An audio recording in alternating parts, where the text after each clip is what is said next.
여러분 안녕하십니까? 광주 MBC 뉴스데스크입니다. 검경 브로커 사건에서 브로커 성 씨와 더불어 사건의 핵심 당사자로 지목되고 있는 인물 중에 코인 사기범 탁모 씨라는 인물이 있습니다. 탁 씨는 지난 2010년에도 경찰 성접대를 한 혐의로 수사를 받았는데요.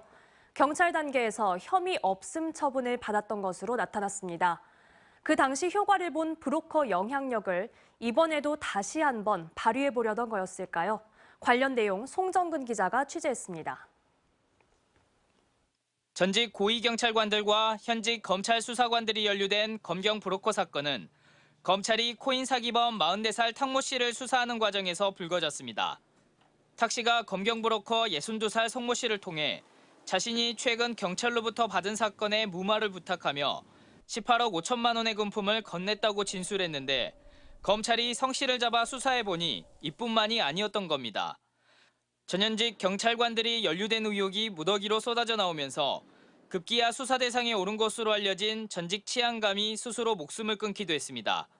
그런데 탁 씨는 브로커 성 씨를 만나기 이전에도 13년 전에도 또 다른 브로커를 통해 자신의 수사를 무마한 적이 있는 것으로 드러났습니다. 지난 2010년 경찰관들에게 성접대 등을 한 혐의로 수사를 받게 된 겁니다. 탁 씨는 당시에도 사기 사건 관련 혐의로 광산서에서 수사를 받게 되자 경찰관들에게 뇌물을 주고 여러 차례 혐의 없음 처분을 받았습니다. 일선 경찰 4명은 750만 원에 해당하는 향응을 제공받은 사실이 드러나 파면과 해임 처분됐습니다. 탁 씨는 결국 검찰 수사를 통해 징역 8개월의 처벌을 받게 됐지만 브로커의 힘으로 경찰 단계의 수사를 피할 수 있게 됐다는 효과를 실감했던 것으로 보입니다. 코인 사기범 탁 씨와 브로커 성 씨를 구속해 수사하고 있는 광주지검은 수사를 더욱 확대하고 있습니다. 검찰이 광주경찰청을 압수수색한 지난 10일 광주의 한 골프 의류점도 압수수색했는데 이 의류점은 광주경찰청 소속 경정의 가족이 운영하는 곳으로 브로커 성 씨가 이곳에서 700만 원어치의 용품을 사들인 사실이 확인됐습니다.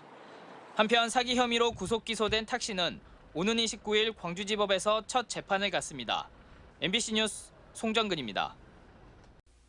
언제 어디서나 내 손 안의 뉴스. 광주 MBC 뉴스 유튜브 구독으로 함께하세요.